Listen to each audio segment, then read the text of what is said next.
Welcome to Chat with the Lawyer. I'm your host, Walla Blagay, and we have a very important issues that we're going to be talking about today, consumer protection. I am here with Marceline White, Executive Director of the Maryland Consumer Rights Coalition, and I'm also here with Kat Hyland, who is of counsel of Williams and Santoni. And we're going to talk about the Maryland Homeowners tax credit, why you need to know about it, and also the risk of enrolling in for-profit schools. So we're going to have a great discussion and maybe even other important issues if we have time. Welcome, ladies. Thank you so much. Thanks for having us. All right. So tell me a little bit about both. And you can start first. Okay, great. So I'm the Executive Director of the Maryland Consumer Rights Coalition, MCRC, and MCRC advances fairness and justice for Maryland consumers through research, education, and advocacy. And we have about 8,500 members across the state, But we'd like everyone to join. It's free to join and get alerts from our website, which is www.marylandconsumers.org, and you can find a lot of information there, and we work on all kinds of consumer protection issues for the state, and also we get involved federally as well. And just to clarify, the 8,500, is there individuals or their companies? These are individuals, and what it really means is you sign up and you get alerts about legislation that may be important to you if you care about economic justice, if you care about protecting your rights, if you care about knowing what kinds of scams are out there. Also information about films we produce and PSAs and other kinds of activities that are going on, and also are invited to attend our events. So. Interesting. Okay. Well, we're going to sign up for that. Fabulous. I hope you do. Now, Kat, can you tell us a little bit about your practice and how you're affiliated with the organization? Sure. Well, I'm in private practice at Williams and Santoni, which is a law firm in Towson, Maryland, and Baltimore County. And there we practice consumer protection and personal injury. In my role as of counsel, I focus on student loan issues, litigating fraud and deception to auto purchasers and people in debt collection defense. Wow. But I took on student loan issues in particular because I really saw it as an unmet need in the area in Maryland, and then, just something that's really coming to our national forefront as that form of debt has really surpassed the other forms of consumer debt. So I'm excited to be here to talk more about how for-profit schools specifically link into that, and then that connects back to how I'm involved with MCRC. I'm on the board of directors with Marceline, or of MCRC. Yes. And so you're her boss. Well, yes. Yes. Recently, I've just stepped into the role of secretary. Okay. So we're very excited about the work MCRC is doing and also about this legislative session in particular. All right. So let's go. Let's start with the Maryland Homeowners tax credit. Now, is that something new? Can you talk a little bit about it? Absolutely. So this is a really important issue. We want everyone who owns a home to know about it and write it down. The Maryland Homeowners tax credit has been around since 1986, but we're really calling it like the forgotten tax credit because almost no one seems to know about it. But it's really important. So if you make $60,000 or less as your household income, and you own a home that's worth $300,000 or less, you can get your property taxes capped based on income. So it's a sliding scale cap based on how much you earn that will really help save people hundreds of dollars, sometimes even thousands of dollars on their property taxes. And what we found is looking in certain areas, we've done a little bit of research in Baltimore City, only 10% of the homes that seem to be eligible have applied for the tax credit. But we know we've worked with housing counseling agencies, and it's been enough to keep people out of tax lien foreclosure. So a woman who was retired and on a fixed income went and took the credit, the homeowner's tax credit, and she saved $1,200. Wow. $1,200. And this is an annual credit, so you can take this every year. And if you're 70 years or older, you can take it retroactively for up to 3 years, which means you can get money back from taxes you've already paid. So it can really be an important source of income for people. Oftentimes we find people confuse it with the homestead tax credit. Right. And it's very different. You can take both if you qualify for both. I know in Prince George's County, HIP Homes is prepared to sit with people. Who is that? It's HIP Homes, is a housing counseling agency, and they have lawyers and housing counselors on staff who are prepared to help people fill out the homeowner's tax credit form. So if you look at the form and you're having problems filling it out, you can make an appointment with them, and they will sit with you for half an hour and help you complete the paperwork to finalize the form and send it in. Now, let me ask you a few follow-up questions. First of all, now, of course, many people pay their homeowners property tax through just their mortgage. So they already pay it. So do you get that money back you've already paid? You would get a check. Okay. You would get a check basically for, the part that was capped. So if you're paying it, if it's already rolled in, you apply and then they would credit you back a certain amount. And the other thing we found is that this kind of tax credit is particularly important for often older adults who've lived in a house for 20 years. They may have paid off the mortgage, so all they have left to pay is the property tax. But if you're on a fixed income, that can be really hard, or you have some kind of emergency expense, and no matter how much you plan, all of a sudden you don't have that money. And so it's really important.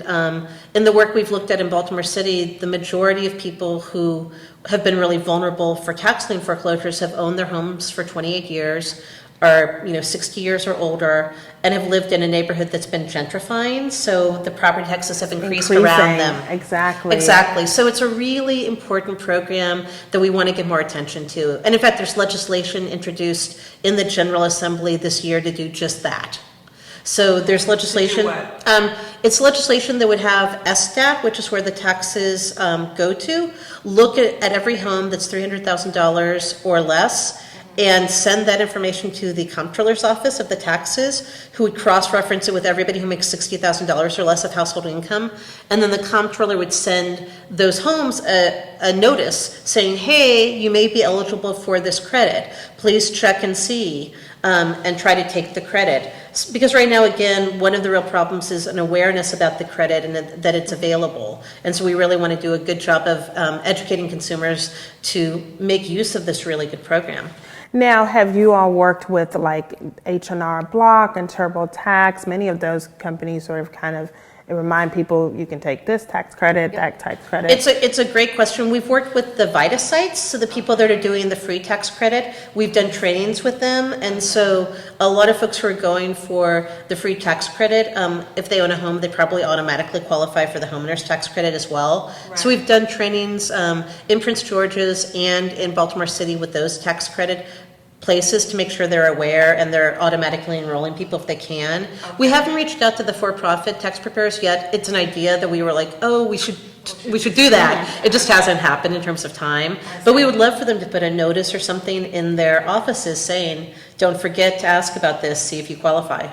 Interesting. And also, you said that if you go back, you can go back 3 years. If you're 70 years or older. Mm-hmm. I see. And if that, do you mean, because, I know people are saying, but then that means I got to file an amended tax, an amended income tax, or, you file your tax.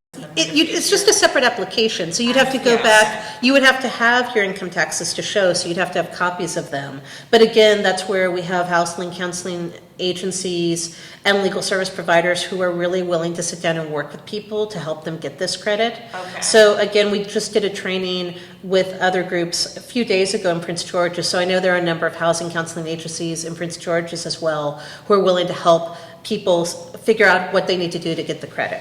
Okay, so you don't have to actually go back to the IRS and file. No, you don't. And if I could just add into our conversation, it's important to note that this relates to the issuance of your property tax bill, not your annual filing with the IRS. You bring those forms to show the income that you have to prove to the state, but it's a state form and it needs to be filled out every year. So it doesn't actually tie into your income tax. No, that's just the proof of how much you'll be. It's the proof. It's a state credit. Okay, so you have to actually file it. You would have to file a separate application in order to get a simple application, and you have to fill it out every year unless you meet the 70 or over gap.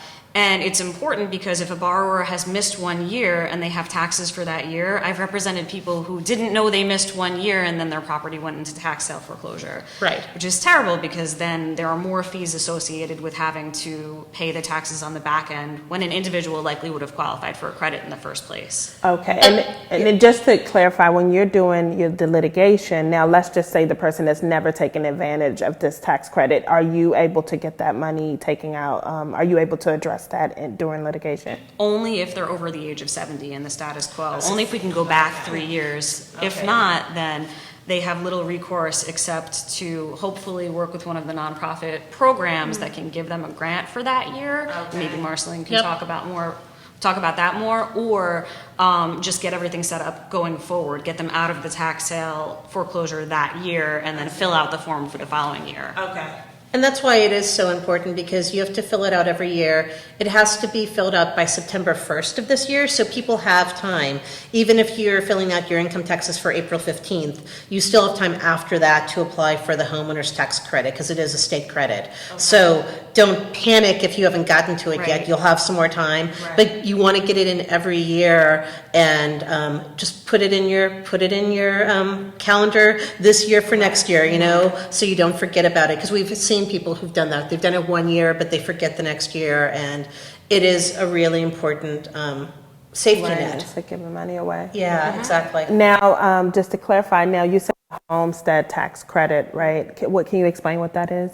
Can you? I believe it caps the appreciation of your property value at a certain rate, so you can't get taxed on more than, and we'll have to fact check this, but 10% or something like that. Right. So it's a different type of credit that relates to the value of the land that you own and the structures on it. Okay. But this actually goes to what the amount is that shows up on your tax bill. Right. And for most of us, that's issued every 6 months. Right.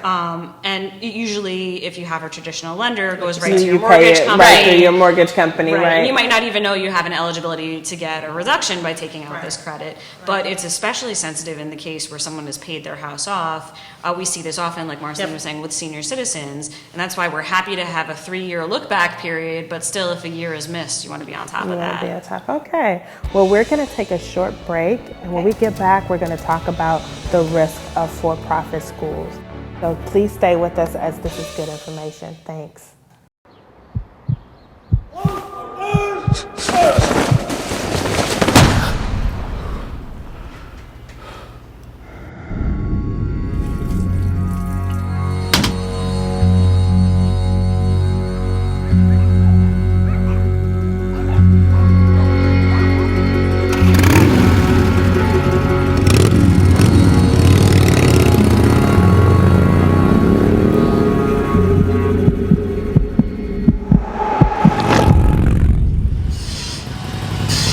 You're late again.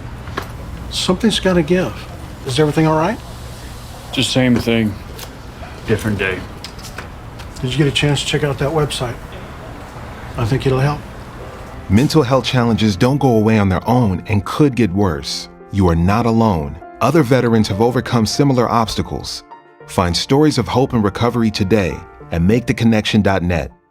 Welcome back to Chat with the Lawyer, and we're here talking about consumer protection issues, and we're going to go right back into it, but we're going to go into the for-profit schools because, many times you're sitting at home watching TV and you see some school that says, apply for this IT program and you're going to get a 6-figure job, and it sounds enticing. You say, wow, I need to do that.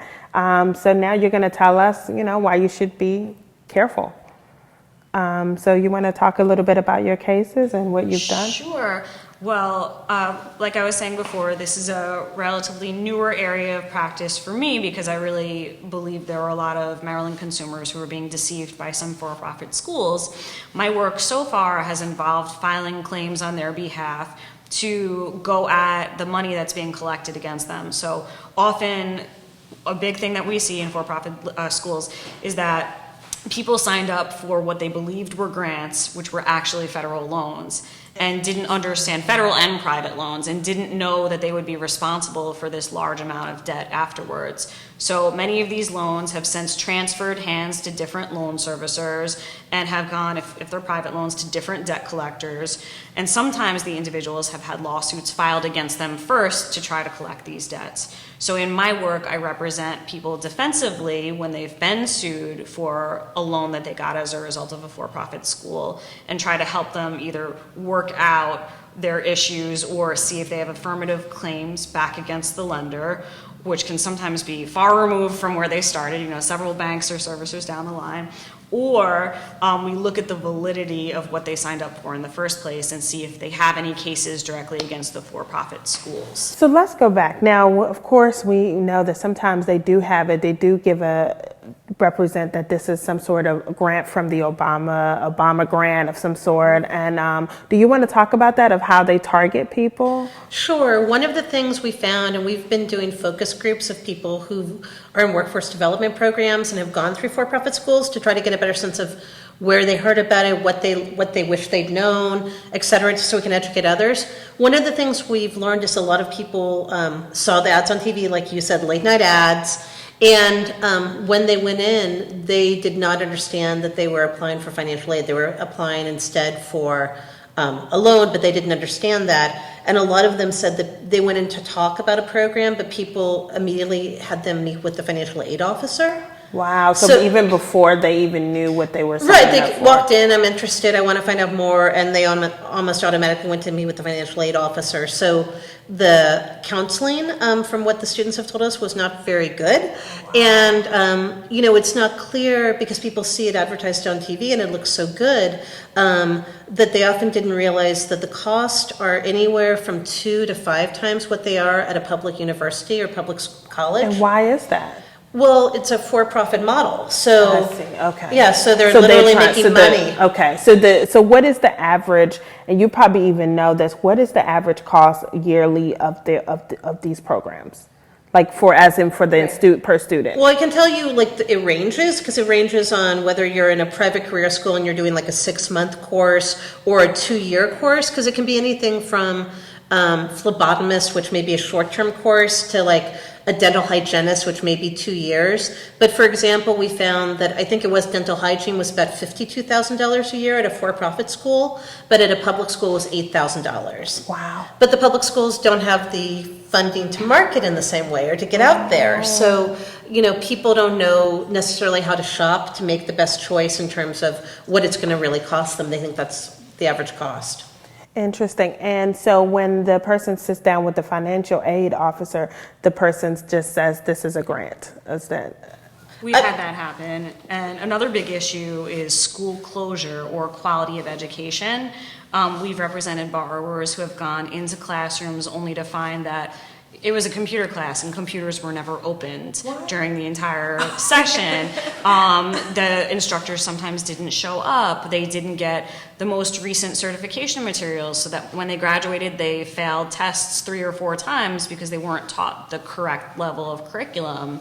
We've seen these sorts of problems, and then obviously programs like this don't sustain and the schools close, so some of the borrowers have these $6,000, $8,000, $15,000 loans that they didn't realize they were taking out with little to show for it and no recourse to get that money back if they've completed 2/3 of a program or something like that. Because you can't discharge it in bankruptcy, so this loan is with you forever, whether or not you got a good education, whether or not you got a good job. And that's another thing we found is that after all of this, if people got great jobs from it, we might not be as concerned, but most of these places are only getting about 58% of the students into a job related to their career, and that's an average. Some are higher, some are lower, but that's not a really great success low. rate. Right. And if you look at some of the nonprofit workforce development programs to compare, they're having an 80 to 90% placement rate. So it's not that it can't be done. Right. Right. You're not paying for that. It's not that it can't be done. It's that it's not being done in these schools where people are taking on these huge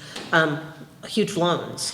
And with the people that you've dealt with, when they've graduated, is there like a career development office that's helping them apply for jobs? The people that we've talked to have said that there is a career development person, but they haven't done much. They said good luck, or they gave them a list of places to call. So it wasn't the kind of, let me work with you on your resume. Let me help you figure out how to do it. And so again, that's one of the things I think people have been really frustrated about, is that they've taken on this loan, they've invested these hours. A lot of times people are doing it while caring for a child or while working part-time as well. And then at the end, they aren't really having a great new job to show for it. Interesting. Now, okay, so if the person is, because there's income-based student loans, right? So if the person graduates and doesn't have a job, they don't have to pay the loan, right? Well, they do have to pay the loan, but they just can go on income-based repayment, which can be helpful if you're going to get into employment that can pay for the time that you're taking to get started, but can be detrimental if you can't find a good job for 3 or 4 years, and then the interest has accrued on these loans while you're job hunting. So it can sort of be a catch-22 if you're not going to end up in a job that's going to pay you what you thought you'd be making. Okay, and so when they are 3-4 years out, that is when there's collections for the, so how do you get the cases? Depending on the types of loans you can have, like if they're federal loans, you can have all sorts of deferments, you can rehabilitate a loan, you can consolidate, you can do lots of things to avoid default. But in the end, you're always going to have to pay a federal loan back. They don't expire, and you can rarely discharge them in bankruptcy. Yeah. But with private loans, it's up to the private lender to work with you because there aren't good consumer protections written into the law about them. And the private lenders often turn them over to collections and file a lawsuit against you.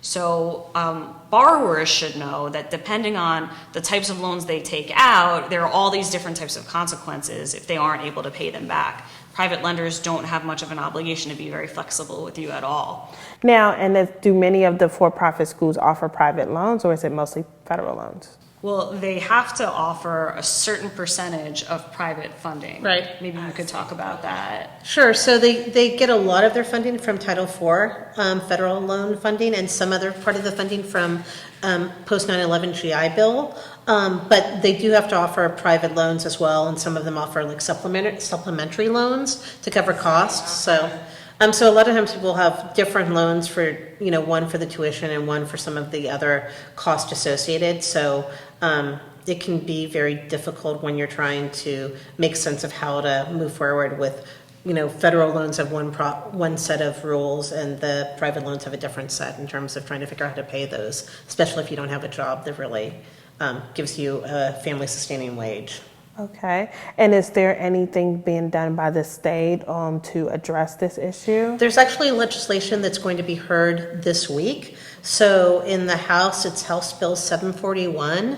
And what it's going to do is do 3 important things. One is it's going to make the cost, graduation rate, and employment rate of the schools very clear. They're supposed to publish these anyway, but some of the schools we found didn't. And the ones that did, you had to go way into their website, like 20 steps down to find it. So it's saying they have to prominently display, kind of on the front of the web page, how many people graduated, how many complete the course, what it cost, so people can make really informed decisions. It also says that we're going to create a guarantee fund. We have something for the private career schools, but we don't have anything for the for-profit schools. And this means that if a school closes suddenly and you haven't finished your degree, you can get some of your tuition back. It also means that if there is some kind of other unfair or deceptive practice, you have recourse from the state that can help support you and help you basically get some of the funding back that you've lost. But not all of it. No, it's a small fund, so it can't necessarily pay off for everything, but it'll help you. And so it's a safety net that doesn't exist right now that we're putting in place. And then the final piece is just saying that it's going to be a very explicit violation of our Maryland Consumer Protection Act if a school knowingly enrolls a student into a program knowing that they can't get a license in that program or that the credits don't transfer. So that it'll be very clear that sometimes they'll tell you, come into this program, but for whatever reason, you can't get a license in that program, or that your credits are going to transfer and they don't. So it's just going to give the Attorney General another tool in his toolbox to go after the for-profits that are doing the wrong thing. And let me ask you, is the Attorney General going after these schools in general? I guess the ones in Maryland? The Attorney General Frost takes this issue very seriously. I know that he's got people in the Attorney General's office looking into this issue very critically, and he is supporting this legislation and will be, he'll have somebody from the Attorney General's office testifying in support of this legislation next week. That is good. And also, now, are you able to be successful in getting rid of the debt for the clients that you have?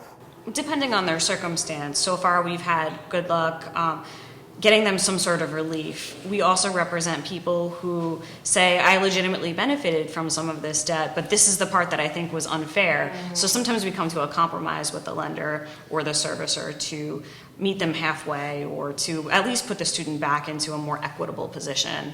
Okay, and what are the specific instances where you are able to get the loan discharged through? They often relate to a really bad action that the school or the lender committed. So sometimes the lender will, a big issue we have in Maryland is co-signing for loans. Your aunt or grandmother or uncle might sign your loan with you.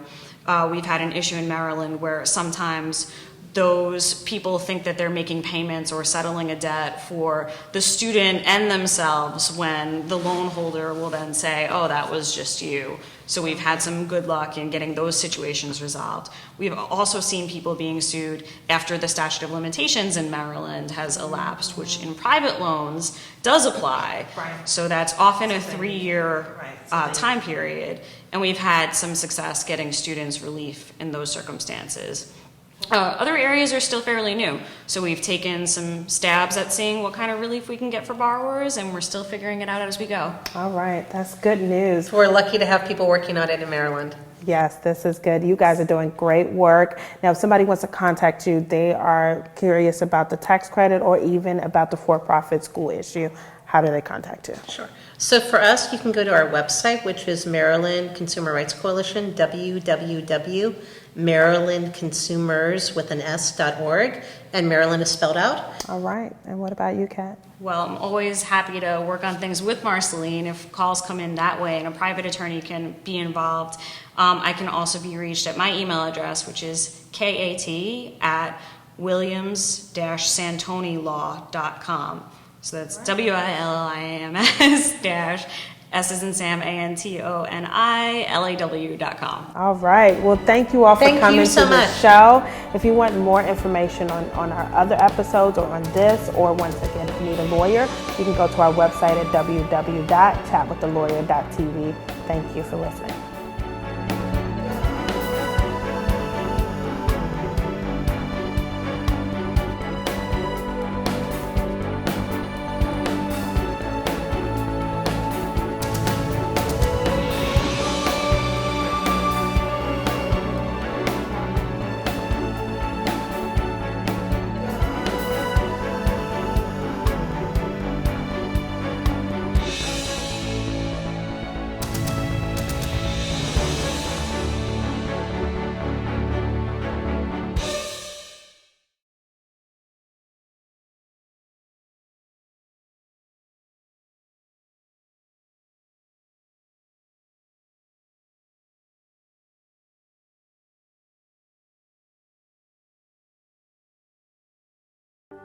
There's no one more deserving of our thanks than our nation's veterans. So when a veteran's dealing with an injury or health problem, it's a privilege to help and support them in their recuperation. Help Hospitalized Veterans has found a unique way to do just that. They pioneered the use of arts and craft kits as a therapeutic tool. HHV provides these kits to veterans to use in their homes at no charge. The kits can aid physical rehabilitation, and they're also a valuable tool to help veterans with PTSD. They provide a creative outlet, relieve stress, and they also remind our veterans that there are plenty of folks who really care about them and want to thank them for their service. In some areas, veterans can use the kits in the company of other veterans at local community craft centers. If you're a veteran receiving health care anywhere, call this number to receive your free kit or visit hhv.org to learn more. Thank you. A decade of war has taken an unprecedented toll on our men and women in uniform. Most veterans return to our communities as leaders, but everyone's journey home is not the same. Hundreds of thousands of our veterans are suffering from the trauma of war. Without assistance, the downward spiral can be quick and destructive. It doesn't have to be this way. At Justice for Vets, we believe that every veteran should have the opportunity for treatment and restoration. Justice for Vets is the only national organization dedicated to the expansion of veterans' treatment courts. Veterans treatment courts hold our veterans accountable for their actions. By providing structure, treatment, and mentoring, these courts help our veterans and their families get their lives back on track. And veterans treatment courts work. Join us. And go to justiceforvets.org. Veterans fought for our freedom. Now it's our turn to fight for theirs. Thank you.